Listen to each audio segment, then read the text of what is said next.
Hi. Hey, It worked. Yay. yay. Sorry How are you? about that. Sorry about No, this. no, don't apologize. It's all my doing for not being super clear. It's Oh, all that's okay. good. You know what I do is when I get the invite, I just hit the button and it puts it on the calendar. And it Oh, okay. usually, yeah. Anyways, I guess we have people. Are we Yes, here with people already? yes, people are Amazing. joining. Lots of Okay. people joining. All right. Thanks for doing this. Sorry to make you guys wait. I apologize. I was busy saving democracy. It's an Full-time job. Yeah. important I'm actually role. Well, actually, it is. I'm spearheading this effort where we're going to go and host a speaker series and have like on the ground interviews with people and get them to understand, no matter whether you're a Republican or a Democrat, no matter what your policies are, that we all agree that we believe in a safe, fair election, count the votes, have a peaceful transfer of power, end of story. Well, and with your And background so in politics, that makes sense that you're spearheading Yeah. that. So we're trying to see if that works out. But anyways, I'm glad to be here. Come to Thank you for being Dragon here. Con. Oh yeah. Hey, I just found out I am going to a convention, by the way, in the Czech Republic in November. Just throw that out there. Anyway, because Yeah, people are asking. yeah, yeah. So what kind of questions should I answer first? Yeah, well, first of all, thank you again for doing this. No problem. The talk was to be mainly be focused on like Hey, by the way, casting. Oh yeah. sorry, being loud about it. Is there a way for me to push this through my profile too at the same time, Um, that's a good or question. because I could probably pick up a couple extra people to watch? Um, that is a I good don't know. question. I don't do lives very often, so Okay, maybe someone in the chat will let's know stick the with what we answer. got. Okay. Um, so yeah, so we did a chat earlier today, and yeah, just was focused on like casting and so I know you've done a lot of talks on various topics, but to kind of hone in on this specific one. So the first question I wanted to ask you was like, what was the biggest or most impactful change you've seen in the industry from when you started until now? When it comes to like the audition process and casting and Auditions on tape, yeah, that by far seemed the to be, yeah. biggest thing. I mean,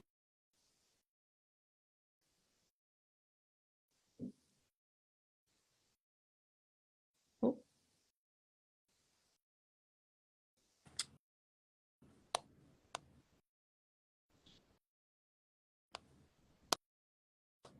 no, no.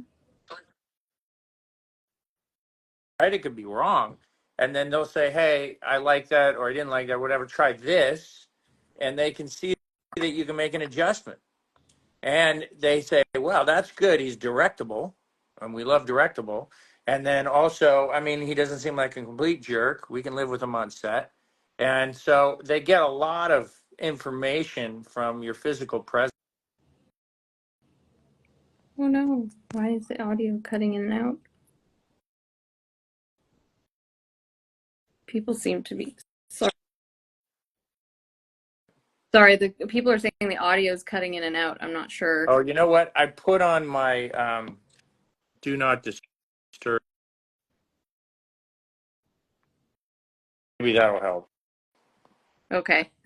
Yeah, Okay, because coming so in and out. let me just say this again. The audition on tape is helpful for casting directors who are doing twice as much work for half the money. The benefits of going in on person are that you can make a change. Hopefully, if the director and writer are there, or even the casting director, you make Mhm. changes. They go, oh, that's a professional actor. He knows how to make adjustments on the fly.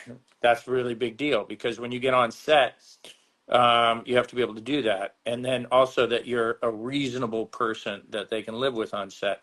What's happening is that they're casting people from tapes and they're getting to set and they're finding out that these people are not directable. They made a choice and it was like a stab in the dark. Maybe it was the right choice. Maybe it was the right look. Who knows? But it's like a tanker that doesn't shift. It just goes. and they're stuck with that choice. So I think we're, spiting ourselves here to do this. And I know that somebody's saving some time and money, they think, by making all auditions on tape. I actually would, I would actually encourage everyone under the new SAG guidelines that I think I don't know what the percentage is, but there's a percentage of people they have to do in person. Mm. And sometimes that means live, like Zoom audition, not necessarily going in person, but it still is better in my mind than an on tape. Don't get me wrong, everybody has a different little deal. One advantage you have about putting it on tape, you can spend all day long getting it done. Perfect sound, perfect everything. And there's benefits to that. But I like to engage with people. So, that's what I would say. And that's been the biggest change. Um, and I can't say that it's benefited me, but there are two things happening in my life, which is one, I'm older, so there are fewer roles for older people, and two, I formerly have always been number one or two on a call sheet. I'm now, more often reading for 4, 5, and 6 on the call sheet. Mm. Those tend to be called supporting roles, and those supporting roles, they're under a tremendous amount of pressure to hire minorities, and there's all sorts of historical reasons why that I understand, um, but that has affected me and a lot of middle-aged white actors, and there's not like anger over it necessarily. It's a reality though, because this is how we support our family. None of me or none of my friends are racist, but we are finding definite obstacles to being a middle-aged white guy. And so just a reality check for middle-aged white guys out there, that the demand for you is not what it was 20 years ago. Hmm. So, Yeah. Yeah. I mean, and one thing that was discussed with casting directors mentioned earlier today, that like the professionalism in the tapes has to just be there, and it's often not. And so that being a problem. So, yeah, it's definitely different though. I mean, as a director who's done casting, I mean, not to the same level of things that you've yeah, done, but like, it's, I find in person just nothing can beat that. So, I I always works out agree.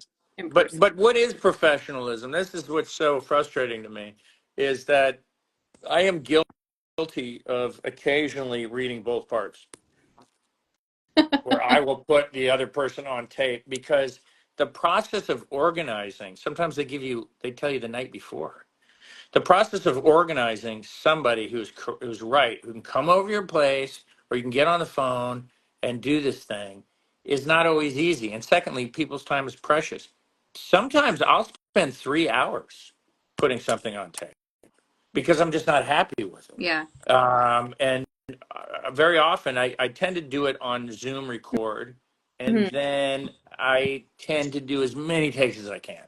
But what I think is good, and when I go back and look at it, I'm like, yeah, that's not so good, or that one's better than I thought, and then I play with it. And then I try to, and you can attest to this maybe more than I can, I try to put two versions in there to Yeah. show some level of breadth of work, although that's not easy because people aren't necessarily asking for different choice. It's complicated. It's complicated. It's so complicated.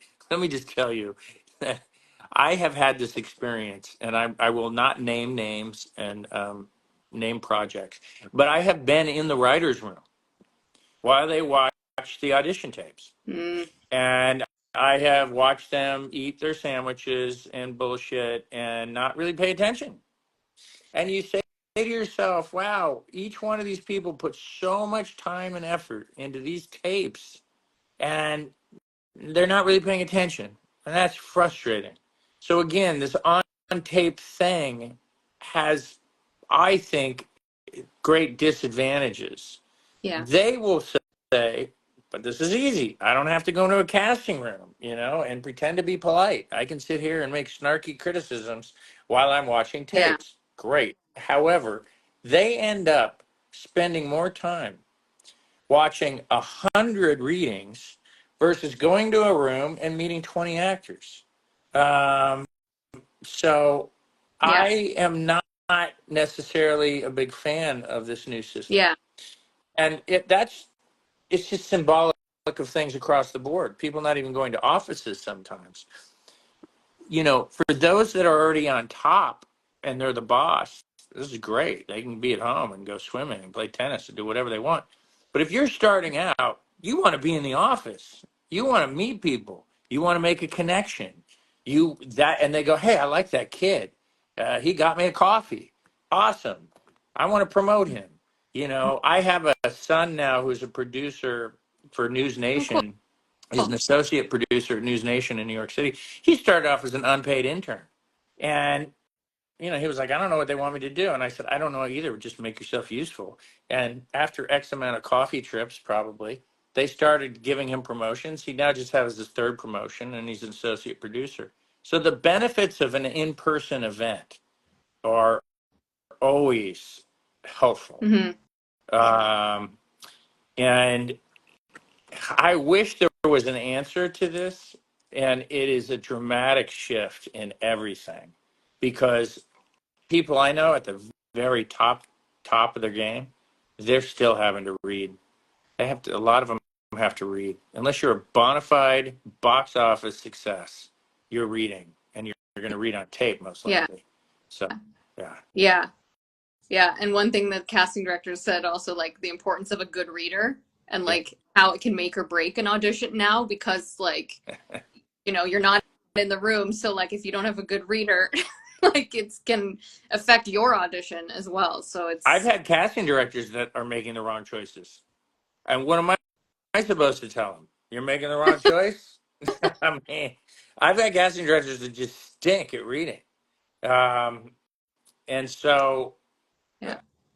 my overall advice to people who want to get into the business, when I started, I could probably hit, you know, I could just go, I'm just going to be an actor. And there's opportunities there. Today, if you're going to join, you need to be writing, acting, producing, maybe even directing, learning how to edit, know it all.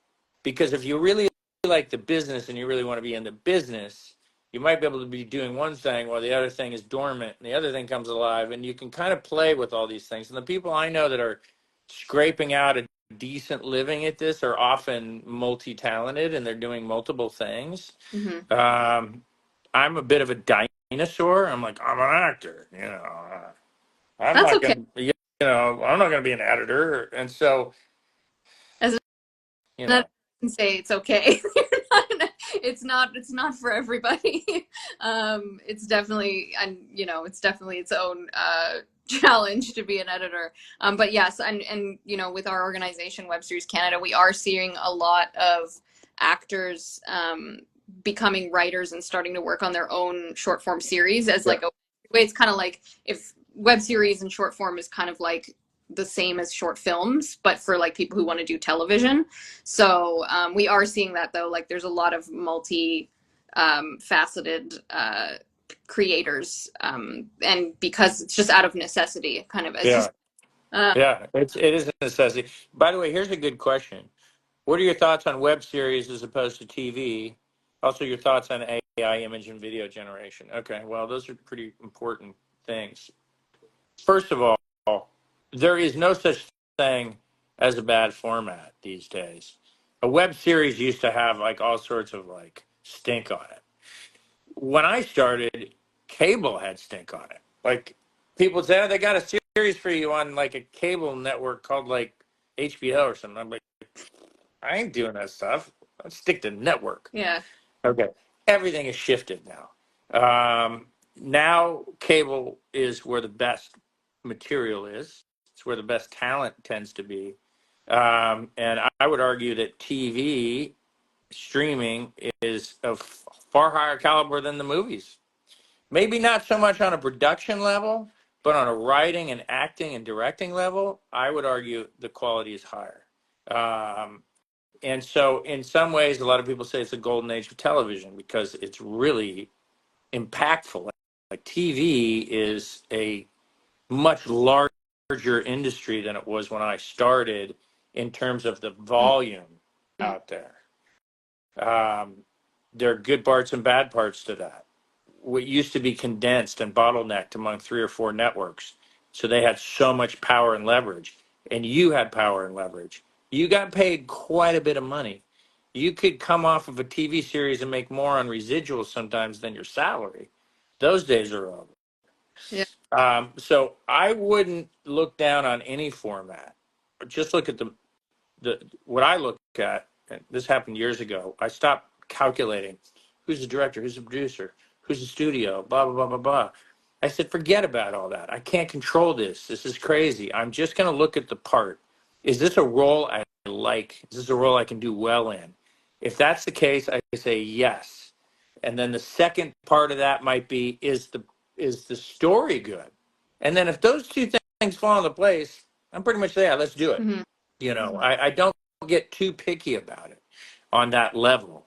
As far as I think the question about AI and AI generation, this is a huge, huge, huge issue. I'm not terribly happy with my union, how they negotiated this. I think they dragged their feet, and we have a very strange union. We have like 150,000 members, maybe more. And I think there are probably less than 3% of us who actually make a living doing this as a thing. Like, we support our families, Hmm. but we only make up 3% of the vote. So when they vote for a strike, most of these people are like, yeah, I'm a realtor or whatever. I'm a lawyer. I'm an accountant. I don't care if we're on strike for a year and a half because I don't really make my living as an actor, but I feel like kind of spiritually as an actor, I'm going to vote for a strike. And I think we've gotten ourselves into some trouble. And, and I feel like those of us who really, for better or worse, feed our families this way Hmm. should have a little bit more power in our vote because I think we could avoid a lot of these issues. And we went through a year and a half strike. We didn't really make that many gains except for on the very entry level. So if you're on an entry level, yeah, things are better. But if you're a working actor and you've supported your family, you've made virtually no gains. Hmm. And you haven't protected your image. They refuse to put in that an actor is a human being. They did this for the Writers Guild. They said writers are human beings. So you can't have an AI writing thing within the framework of a WGA project. SAG projects haven't gotten there. It is a little more complicated because you have cartoon characters, you Hmm. have all sorts of things. So it's not as easy as saying they're a human being. But they could have done a better job protecting us from AI. And there is a great Justine Bateman. If those who don't know her, she was a really talented actress, by the way, and she's now one of the primary opponents of AI in our business. And she has on Instagram, look her up. She's very, very clever, and she talks about all these problems, and she predicted all of them pretty much right on. And we're now experiencing it. So, for example, uh, an AI image. They can take my AI image, right? And right now, there are no real clear rules unless it's likeness. We'd have to go to court and to establish what likeness is. Hmm. And then the judge may say, well, likeness has to be over 50%. Well, I don't know what that is. Do you know what that is? I don't know what that is. And all they do is they tweak the algorithm. And they say, well, according to my algorithm, it's only 49% Joe and it's 51% other actors. Therefore, I'm not taking Joe's image. These are so complicated, these issues. And it's happening to us first, but it's also going to happen. It's happening all over the world for all sorts of jobs. And it's just going to happen more and more. And we just happen to be on the kind of tip of the spear right now. And I think it's something worth paying attention to because nobody knows where this is going. We've got two 80-year-old men running to be president of the United States that probably don't know how to operate a cell phone, right? And we're on the cusp of um, a gigantic AI revolution. Um, Reactions enabled. I don't know what that means. There's reactions going on my thing, but so I think that anybody entering the business should get really well versed with AI as much as possible, because there's always going to be some elements of AI in your work, whether it's just simply CGI is effectively AI. And so on Sora, on ChatGPT's new system Sora, which is a beta version, and I've been able to like look at it. Um, I can punch in, turn of the century Belle Epoque Paris, two characters on the street, a man and a woman. They are arguing. Okay, passerbys look at them, and suddenly it'll generate a gigantic sweeping shot that's beautiful down to the street level where there's two characters. Now there's glitches right now, but it's just right now. It's going to happen. And this is literally going to be the future. And my question is, Hollywood's power is primarily based around the capacity to control product. And if you can't control product, then you no longer have a studio based system. And if you don't have a studio based system, you don't have unions. Trust me. No unions, no unions. It's a free for all. And maybe we get amazing work, maybe we don't, but I think it's unlikely you're going to get um, human driven products that are intriguing if the system gets dismantled. You're just going to get some weird stuff. And you're going to get like weird movies that kind of look cool, but may feel weird because they're not entirely like human generated. Uh, Yeah. so, I'm biting my tongue just a little bit because there's a lot I could say on this because I happen to be aware of some insights into who's really running the whole thing, and why it's being implemented. no, it's I won't, not a secret cabal, is no, it? no, but I won't get into that now. So Okay. that's a whole other can of worms that I, you know, we could always talk about it separately, but I won't bring it up right now. Um, just to kind of bring it back to the casting acting thing, 'cause that's Right. where we're focused on for this conversation. In terms of uh, you know, skills you had to learn and training you had to do for roles. I mean, you can talk about Stargate if it's the most relevant one, but feel free Yeah. to share other stories in terms of like Yeah. training you've had to do for Right. roles. Um, the training part, in some ways, is the most fun because it's like an athlete that gets ready for an event. You get to do stuff like, for example, with C, but that was on Apple TV where everybody's blind. Hmm. Now, I think I had to spend a couple days with a blind guy, cruising around with a cloth around my eyes, going everywhere, tapping, and you learn a lot. Um, Part of the coolest part of acting is that you get to step into other people's lives, and you have to do that on a pretty literal level sometimes. And I I feel like preparation is. I don't know any actor who doesn't prepare. I'm gonna be honest with you. Every actor I know that's good prepares, and they don't let you know that. They pretend like, yeah, I'm a natural. Bullshit. I mean, Anthony Hopkins would be the first guy to admit he's like he memorizes every word, every comma, every period. He gets everything worked out, so it's just right here. Hmm. Um, and there are two different schools of acting, really. I mean, there are many more, but they primarily fall into two categories. One is you have your own personal stories and your own personal traumas and joys and everything else, and you tap into that. Well, that's great, but that's going to run out pretty fast. You know, yeah, the odds are you're not like a heroin junkie on the streets of East LA. Probably not. So, and you can go method on that. I don't know if you'll come back from it, but Risky. Yeah. right. But my belief, it's the other way. It's this kind of process of empathy and placing yourself in a character and understanding what they're going through. A lot of times that's not even possible until you go to where those people are and experience what they do. I think I spent a week on Midnight Patrol with LAPD in South Central for one show that I did, and it changed everything. I would have played the character totally differently had I known what I knew, and what I knew was it was disturbing, but it was critical for the authenticity of the character. Um, and so that's that's the fun part. That's the blast.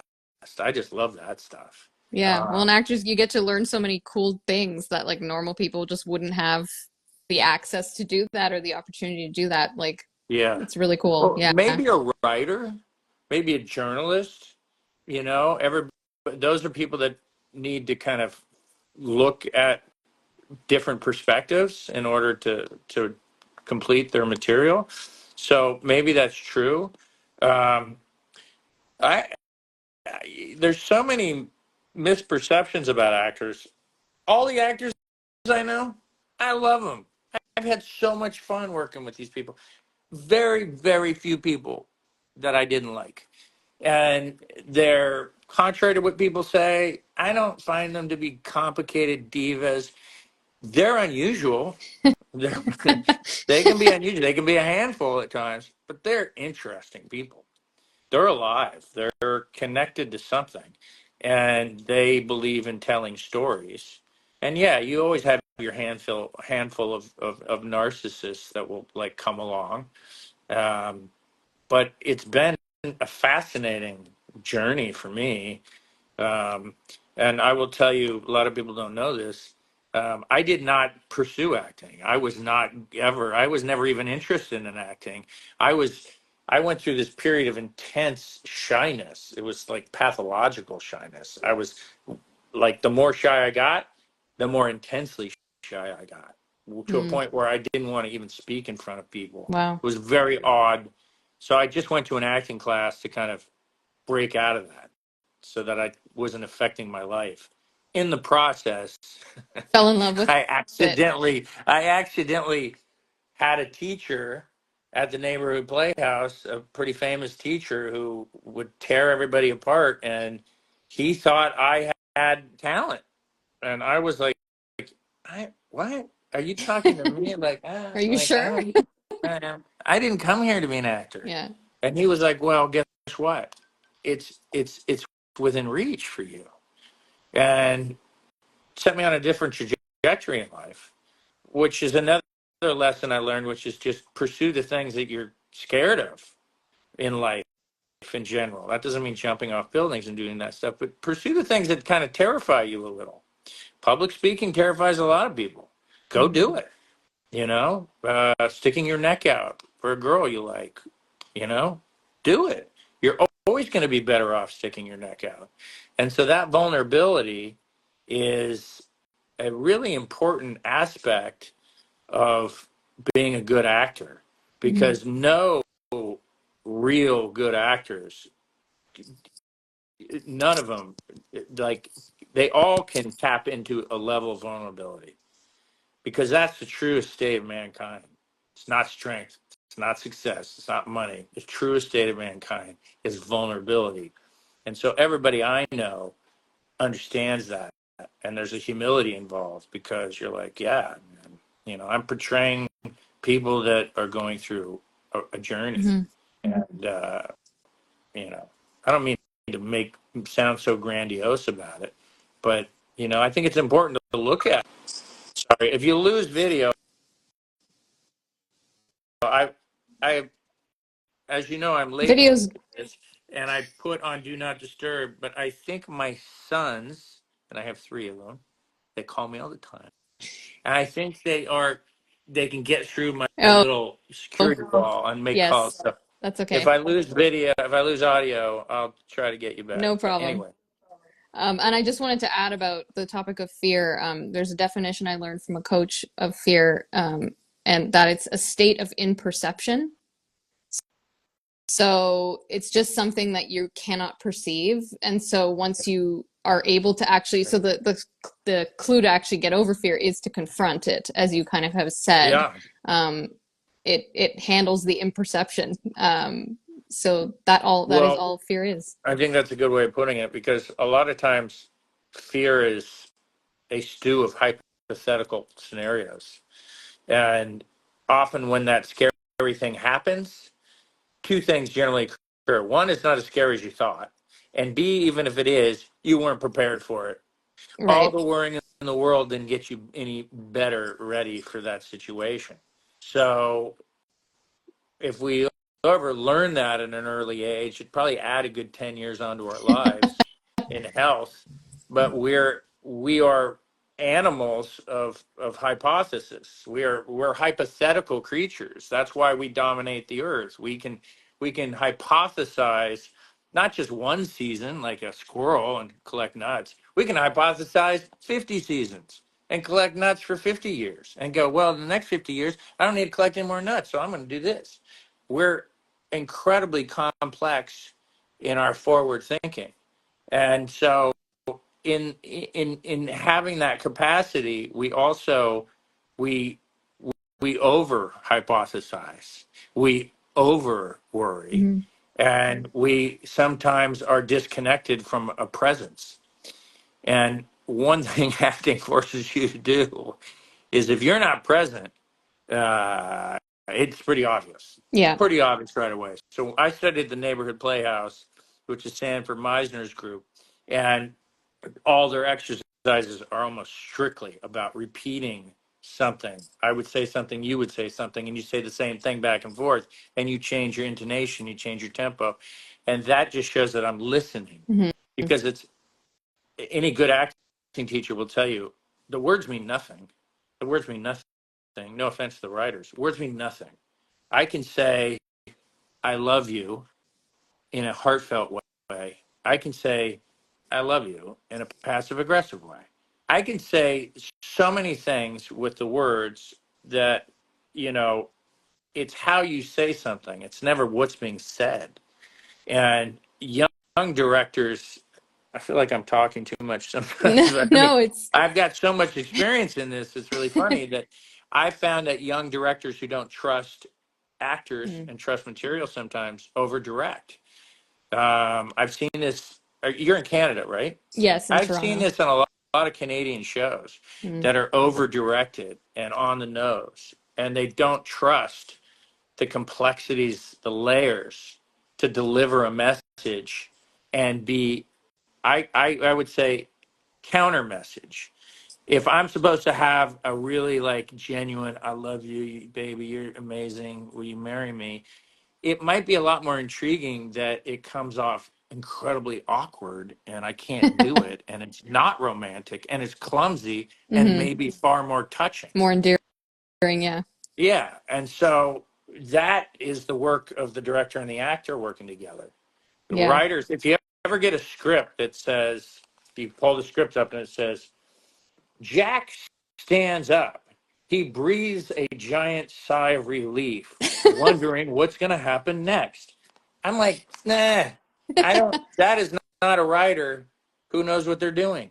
You don't need to write that for an actor. You don't even need to write him getting up. You just need to write, he leaves the room. I'll leave the Hmm. room whenever I want, however I want, and I'll do it the way I want, and you'll be happy, but don't direct a screenplay, write a screenplay. Hmm. And, I just love the collaboration Hmm. between the writer, director, even the producer and the actors. Well, really with everybody. If anybody ever gets the, you know, opportunity to be on a long-standing show, and I've been fortunate because I've been on a lot. Hmm. You're like a family. I mean, you really learn everybody. You get to know Yeah. everybody, and you're like a team. It's cool. It's like a cool thing. A lot of artists go into a silo and don't get connected with other people. The beautiful part of an actor is that you get on, you're working with so many people. Your lighting guy, he's awesome. He's on fire. He knows what you don't have to worry about it. The DP is awesome. He knows what he's doing. And it's just a really great feeling to Hmm. have that teamwork in place.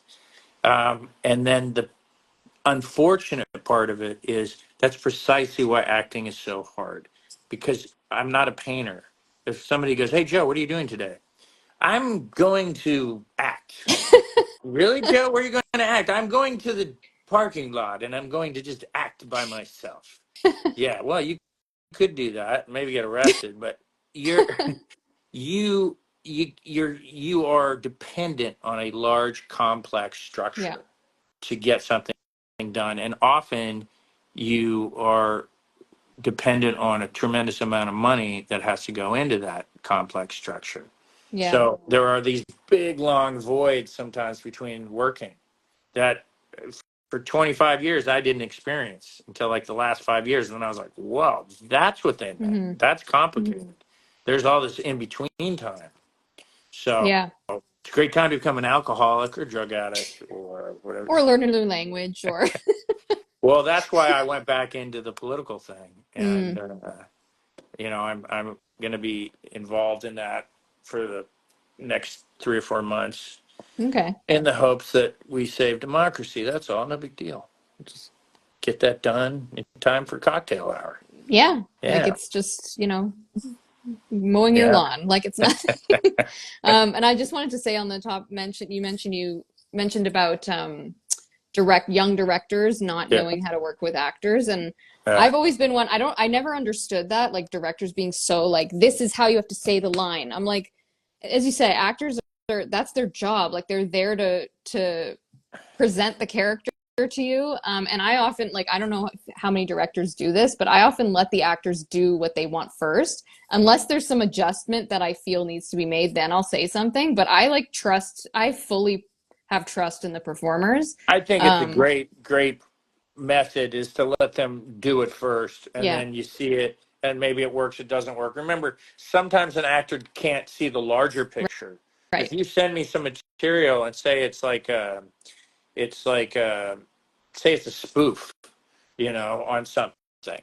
Well, is a whole spectrum of seriousness in spoofs. You can be Spinal Tap, Right. right? Or you can be like Jerry Lewis. And so those are creative choices that are often made by the writer, director, and the producer. And so you do have to understand that. Yeah. Again, this goes back to the disadvantage of being on a tape sometimes, Hmm. is that it's not easy to read a script and understand The what nuance that they're looking. what the tone is. You can't always understand what the tone is on an existing show. Very easy. You just turn it on, check it out. Now, that's a Right. procedural. They just want the information. They don't want a character. They want Right. information. Um, And you had an interesting story I think you mentioned on a couple times about with Stargate Atlantis and how you played the role in a way that maybe they weren't anticipating you, but then they let you run with it. So like, because you didn't have like, I mean, I guess you had Stargate SG-1 to kind of base off of, I sort of, but it was a never new watched show. Stargate SG-1 on purpose. That's good. That's Um, probably good. Yeah. yeah, and in some ways that's a little sacrilegious to say, because I didn't understand what a big deal Right. Stargate SG-1 was, but um, what that was a very interesting process, and I don't mean to like criticize them, but let me explain where they were Yeah. coming from. Yeah. They were coming from a place where, if you look at Stargate SG-1 the movie, it's pretty kind of serious. It's not a jokey, No. funny thing. Yeah. Well, along comes Richard Dean Anderson and just starts mixing it up. Yeah. And I think at first people were like, "What the hell is he doing? Like, this It's doesn't a make any it's sense. a very He's unique he's flair. never scared. He's never really worried. He's like, is he even there? Is he taking any of this seriously?" Now, y- you can argue whether that's good or bad. He built a following for that show, and I personally think may not have been my choice personally, what I would have done, but I think what he did was really effective. Hmm. And he had this kind of wink of the eye, like, well, okay, we're all going to die, that type of thing. And he was able to take the yoke off of an earnest science fiction show. Mm. Science fiction, until recently with CGI and the effects, always kind of looked kind of goofy. If you look at early SG1, it's so goofy.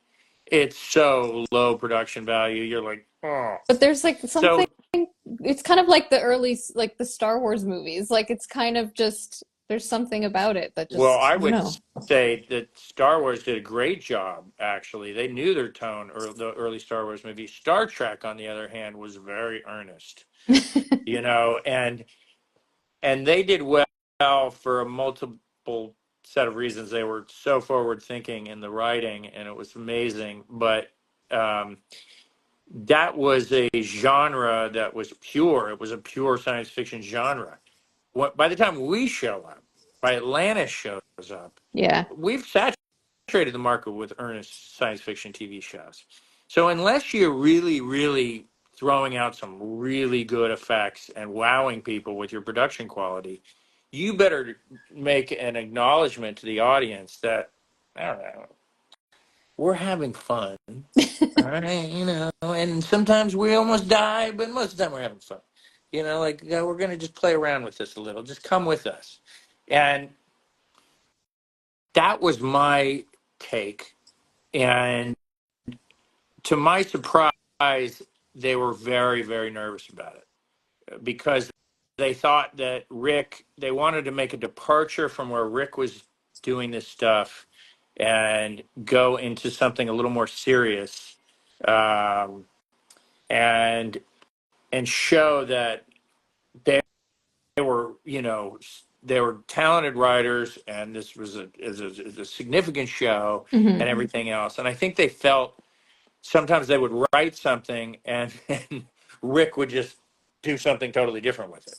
And so I think when we came along, they were like, "Cool, let's reboot this and let's put some more seriousness into the show." Um, It definitely hit that for sure. well, I told them this.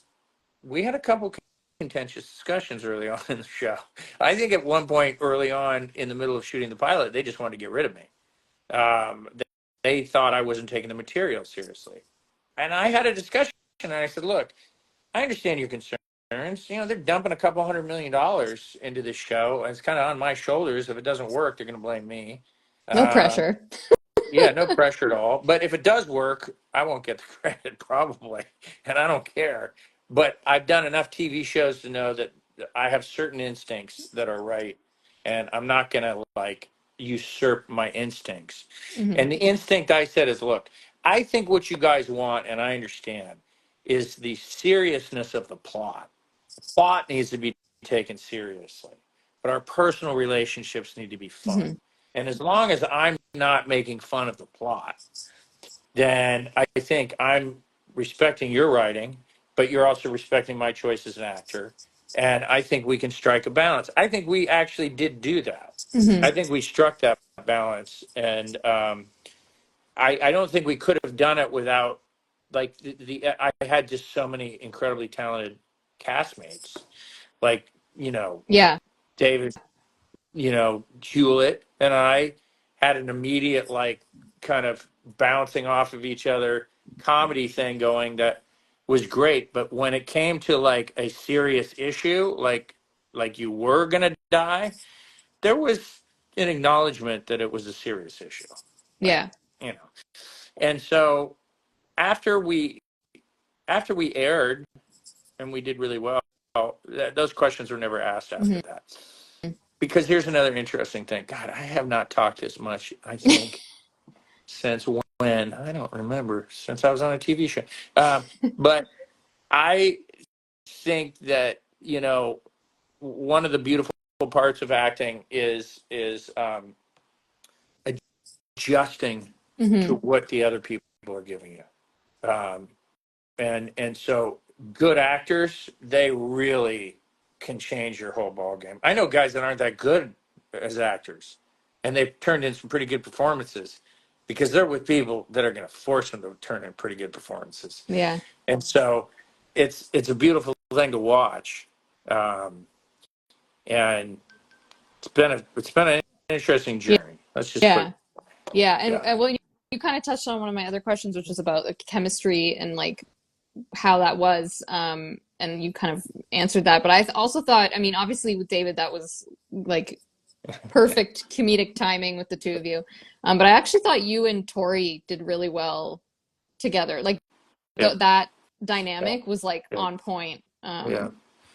I was Tori's great. Like I said, everybody I worked Yeah, with was great. everyone was I'm great, still but good friends with Rainbow.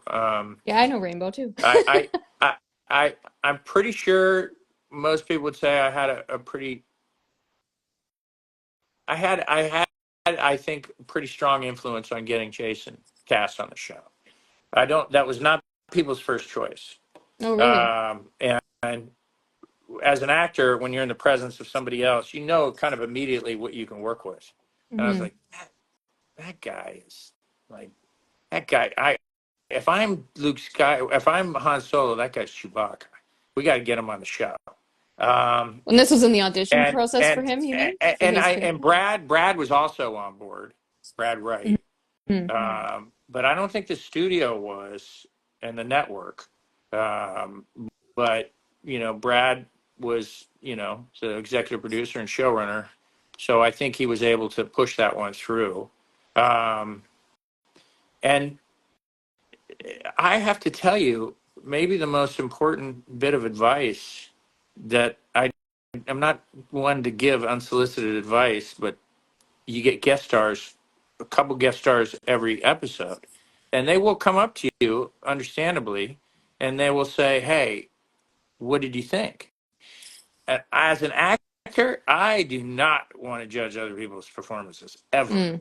Will not give them line readings. Won't tell them whether it's good or bad. I step back. I'm like, it's not my place. I can look at something and it may not seem great, and you see the cut and it's fantastic. But what I tell them, because they want to come back, as that character, they'll say, do you think I was good? And I often would say, your job is not to be good. It's to not be forgotten. Mm. I don't know how you're going to do that. I don't know how that is. That's got to be up to you and your instincts. And yeah, you can do things that are ridiculous and not be forgotten and also not get rehired. Or you can do something kind of unusual. And I spent a whole season on a show on CBS with Charles Durning, Joe Montana, James Garner, a lot of really amazing actors. And I had to spend a lot of time listening to them. Mm. It was probably one of the most instructive shows I've ever been on because A, I'm working with incredibly iconic actors, but two, I have to listen to them and they cut to me listening. Well, how many expressions of listening can you do? You can do a lot. You can do a lot of expressions of listening. Hmm. And so what I learned is to actually really listen. And what I found is that I was getting way more screen time than the other young actors in the show because I was giving them grabbable moments. Like, you know, that gets in the take. And Yeah. it's so funny because I just did this Guinness commercial with Jason in New Yeah, I Zealand. saw that. That was so And fun. and and it's so funny and it was that we were in England or Japan, I can't remember, and it was a really nice compliment he made. He goes, the cool thing about working with Joe is that he's always going to give me a lot of stuff, and he can give you these incredible reactions, and I can be in the editing room because he directed it, Right. and I have different choices. Yeah. Now, if you don't have lines, you have to figure out how to get in that cut, and that requires you to do something within the framework of the story, but that piques somebody's attention and says, "Ooh, well, I like that." Yeah, he like rubbed his forehead in frustration, and that's just a good take. I need that. Hmm. Um, and so actors, I find almost no acting schools teach this properly. They always teach you, what are your lines? Are you doing your lines right? Yeah. Like, It's the in between moments that matter just as much. Yeah. you got to listen. Hmm. You got to be listening. And a really good actor, I mean, when you get a really good actor, sometimes they don't even cut to the other guy. You just be over the shoulder delivering your lines, and you have not made the cut because they're so good, and they like to watch this guy even when he's not talking. That Yeah. Steve McQueen used to take his scripts and just cut out all the dialogue, and just like be like, "I'm not saying this, this, and that," and he'd go through have like 10% of what they had written, and Wow. the film would be amazing because he knew how to just be present. Yeah. So, And memorable. Like yeah, always memorable. and I just want to say they're two different animals. There's the auditioning, Yeah. crazy, frustrating. I could bitch about that all day long, but there's working and working on set and working and giving the directors and the editors things they want is not something that I've ever seen any acting school teach well. Because most people teaching acting school, no offense, they haven't worked much. So Hmm. they're not used to being on set. They're used to some like formal like theater thing, like these are my lines and I deliver my lines and everybody can hear them at the back of the audience and I'm saying this. Yeah, there's a whole nother thing going on when you get on set and that camera is right there. Yeah. You can do so much. And I would just encourage a lot of actors to think that way and less about the size of the role and the amount of dialogue they have. Yeah. And I So, can't tell you, like, as an editor and director as well, like, I can't say, I've had experiences where I've had to edit things and I'm like, I wish there was just a moment I could cut yeah, to help with this pacing of this scene. yeah, And when you don't have that option, as you're saying, like, it's hard to like cut something together. So when actors do give that yeah, option, it's yeah, so helpful to yeah, tell the story in yeah, the editing room. yeah. Yeah, Jason's really good with He that.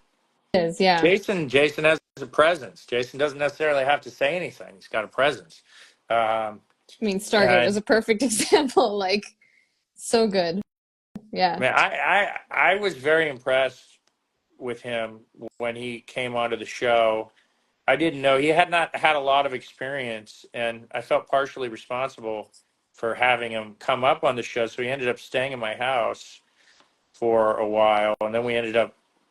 I think we roomed together the last 2 or 3 years of the show, and in a two-bedroom hotel suite.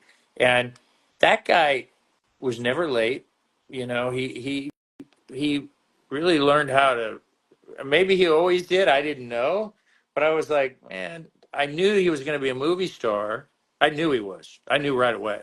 That's what was my pitch. I go, hire that guy. He's going to be a movie star. And You have the producing eye.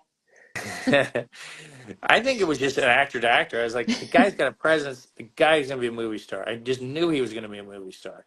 And I was like, if he learns the the hard work involved in waking up every goddamn day at 5:30, getting to set, being there all day long and doing all this stuff, then that's a pretty valuable lesson. And I think he'll probably tell you that was probably pretty instructive for him from a work ethic point of view, and also just understanding all the shit that would come his direction.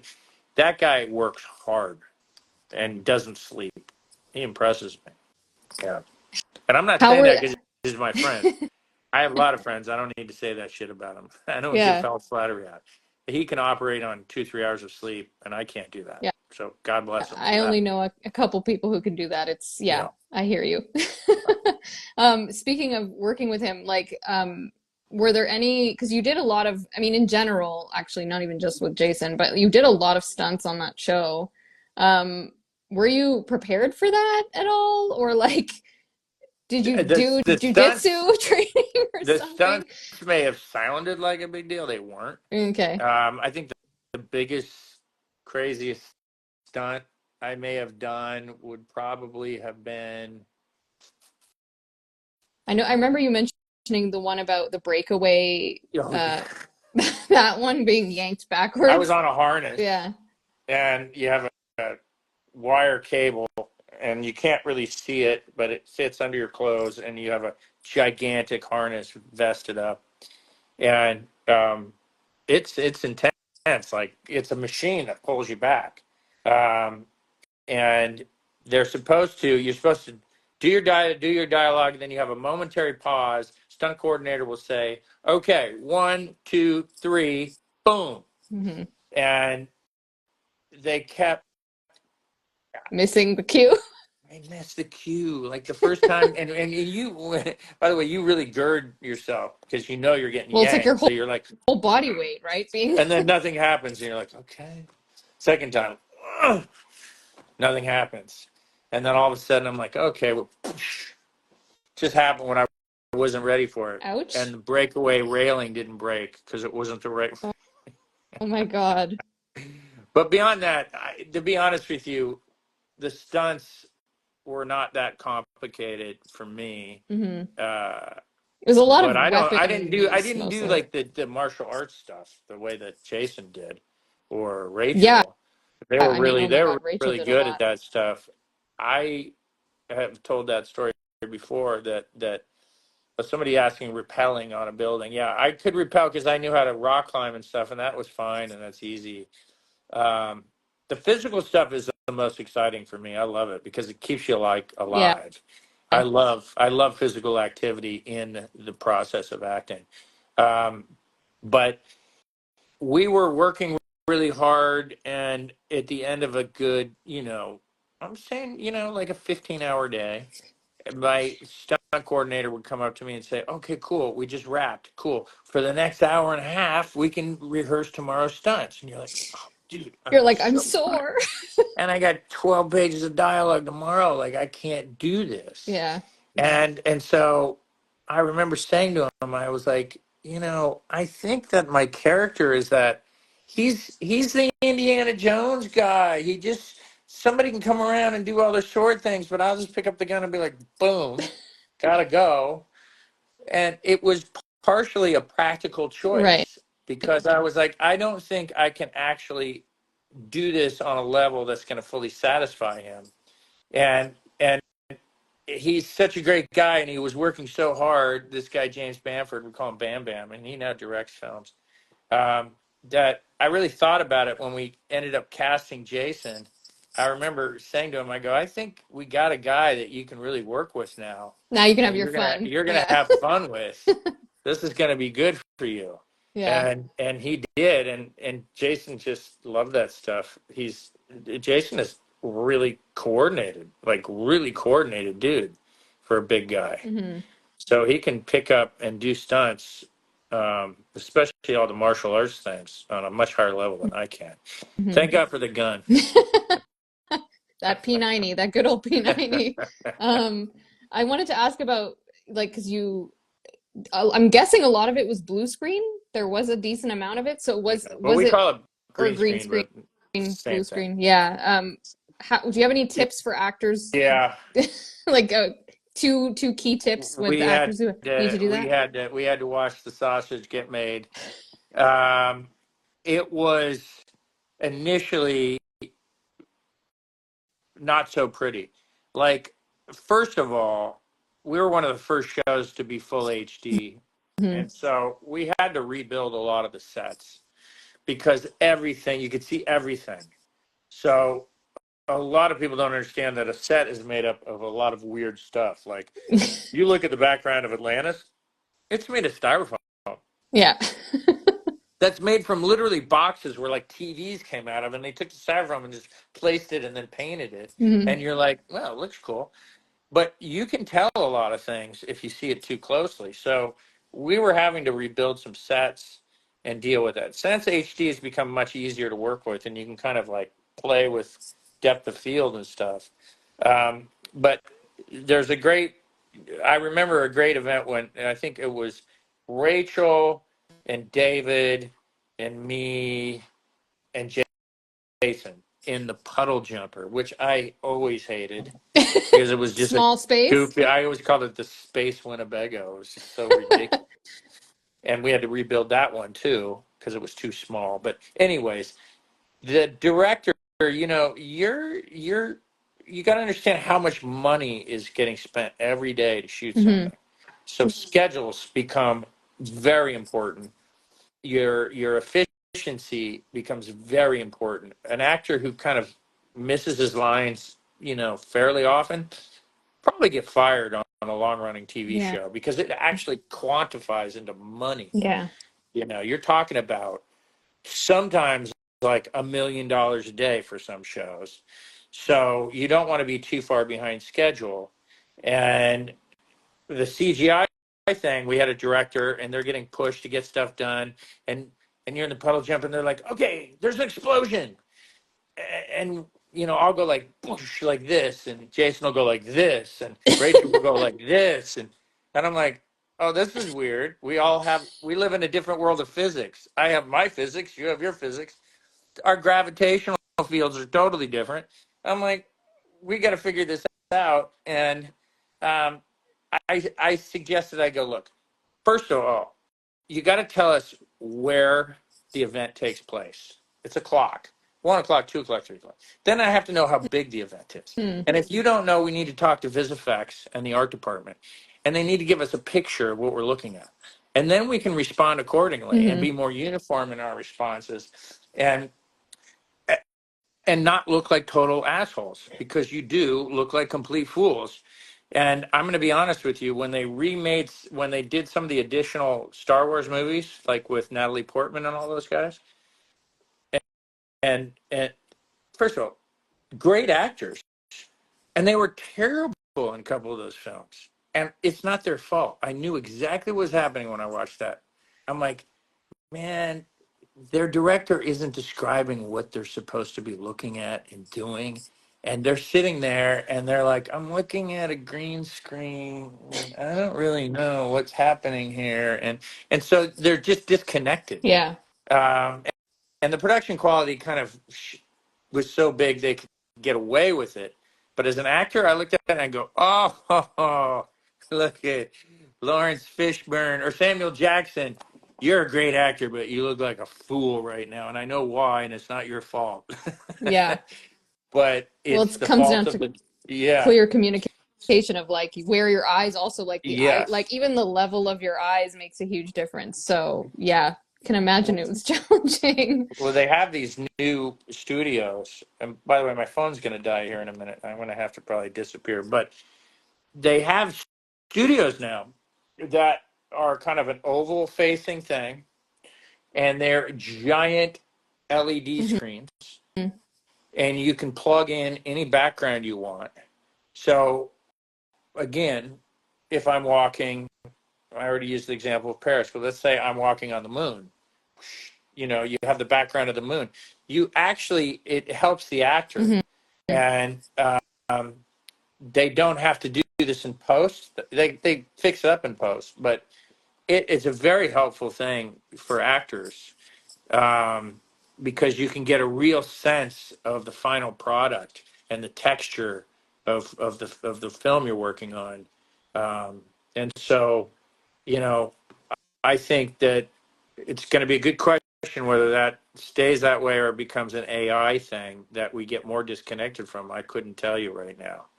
Yeah, the So, virtual production studios are definitely becoming more used for things that would normally have been blue or green screen. So it is helpful, I think, from an actor's perspective. But there is a lot of like pre-work.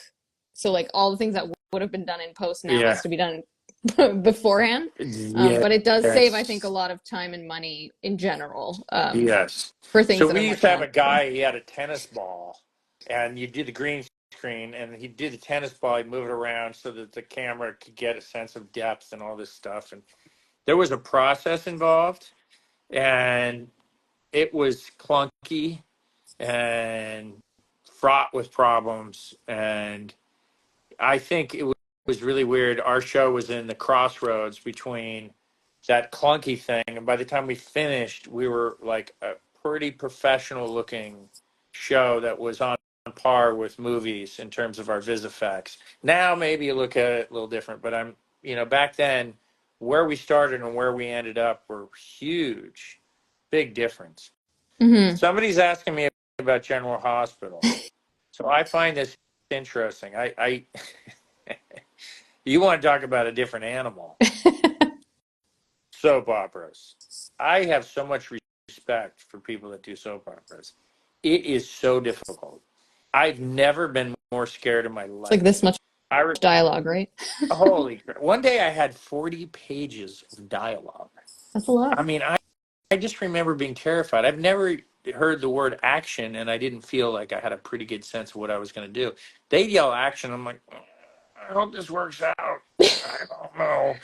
And then it either does, and sometimes it doesn't, and they're still okay with it. But I will say that you look at a soap opera, and on the face of things, you say, "Oh, that was kind of goofy." It's like, you know, it comes from a very different tradition. Mm. And after being on it and knowing that they're some of the best actors I've ever known, and not just because of their capacity to memorize stuff, but their capacity to hit their mark, say their line, find their light, and do it on a volume level that is like the amount of material they pull together is really impressive. And also, it's not what all of them want to be doing. They know that. And they have families to support. And they're wildly underrated as actors. I would call it the Marine Corps of acting. It is something that like you do, and you have to have some real chops to pull it off. And additionally, it's a pretty intense digital picture that doesn't give you a lot of forgiveness. So as people age, that really is not a friendly format sometimes. Like it's not a like we're gonna fuzz them up and make them look pretty. We're like, man, this is video, pal. Here you are. So I have a lot of respect for the people that do that, and I enjoyed myself much more than I anticipated, and kind of walked away from that feeling like, a little bit like a jerk. Like had I had misread Mm. that. I did it in my head because I was like, I can't leave Los Angeles. My house just burned down. I got to deal with some stuff.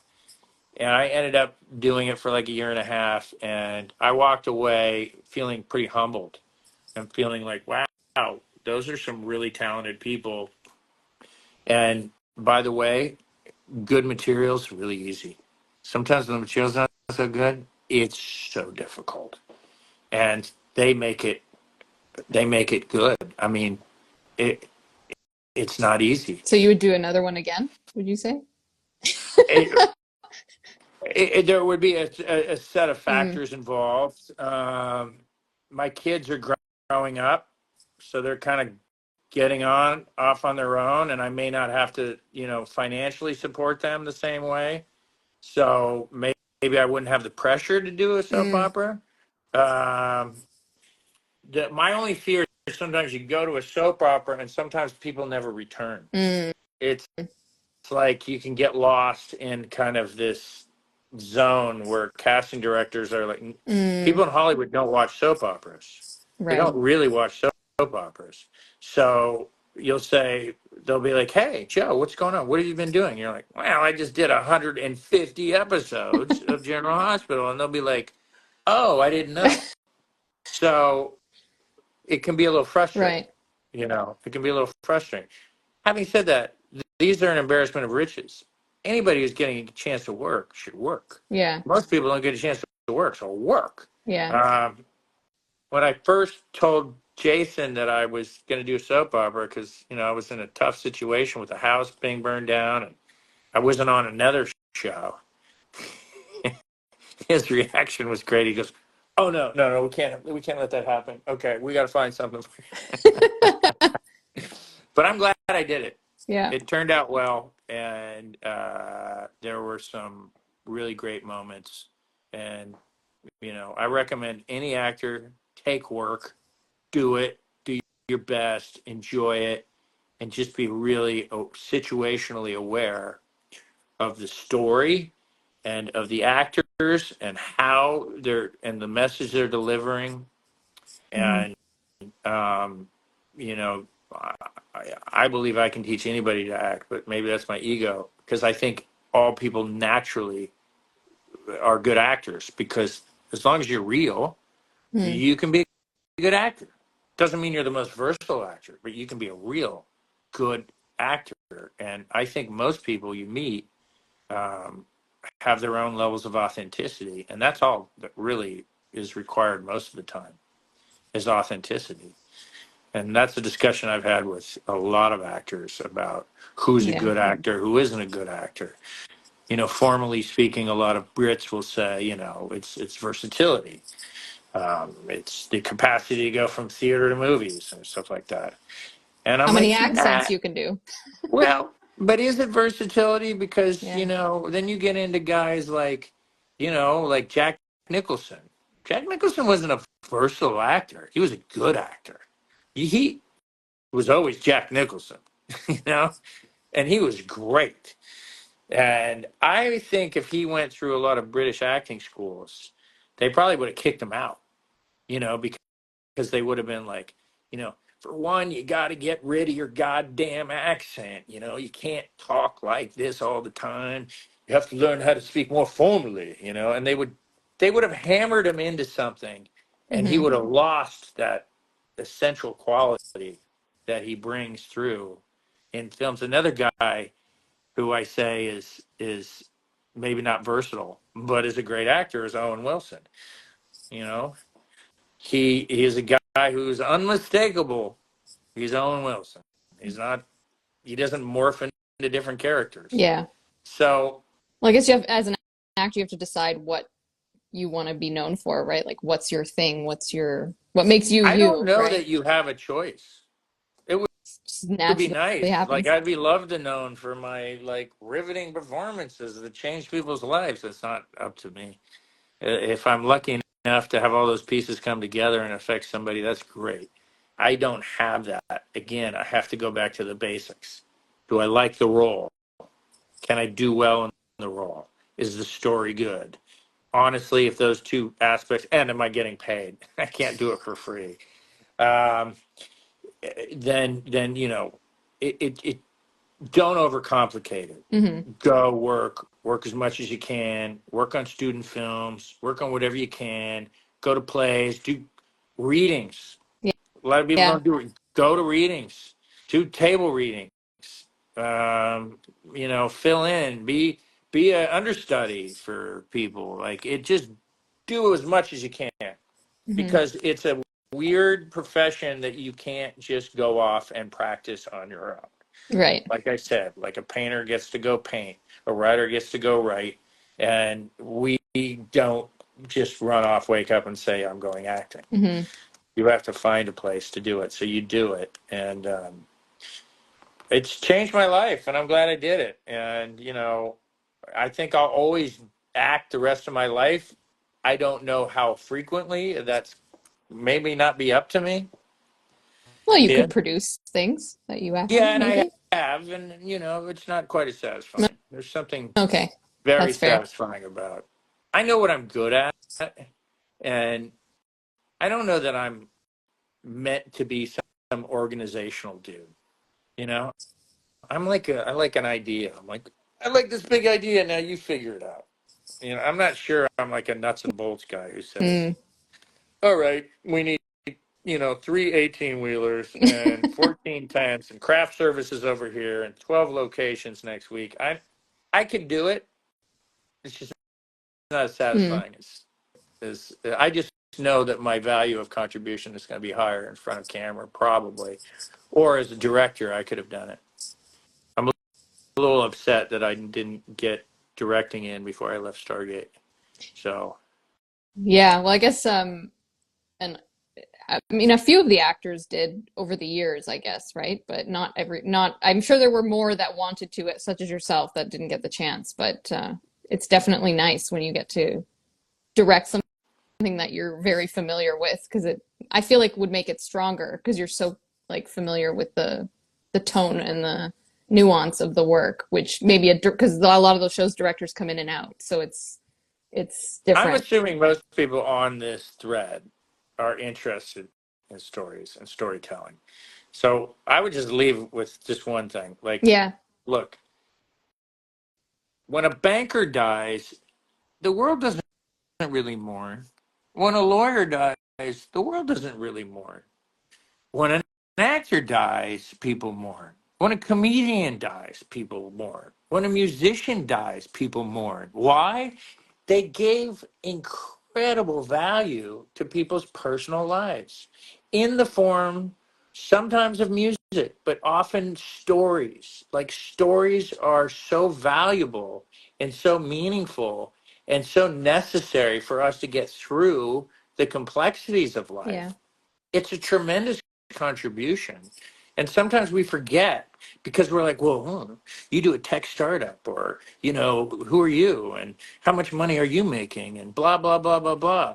Well, you might want to think about what life will look like when you die. And if you have been able to touch people, that's a pretty successful life. It's a pretty successful life. And to be given an opportunity to do it on a larger level is an incredible privilege.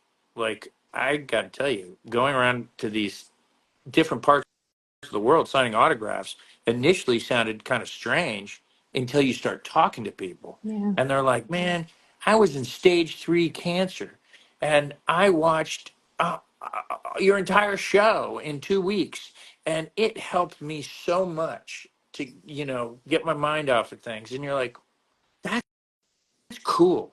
Yeah. That makes me feel good. I gave value to you, and there was value. It helped you in whatever personal struggles you're coming up with. One of my favorites was I was up at a camp with these Congressional Medal of Honor winners. Most Congressional Medal of Honor winners are dead. It's the highest form of military bravery, often awarded to people posthumously. So you're obviously dead when you get the award. Well, I was up there with obviously the living ones, maybe some dead ones too. But this Afghan vet who was probably about 40, 45 now, maybe, he saw me and he was like, dude, you have no idea. I loved your show, man.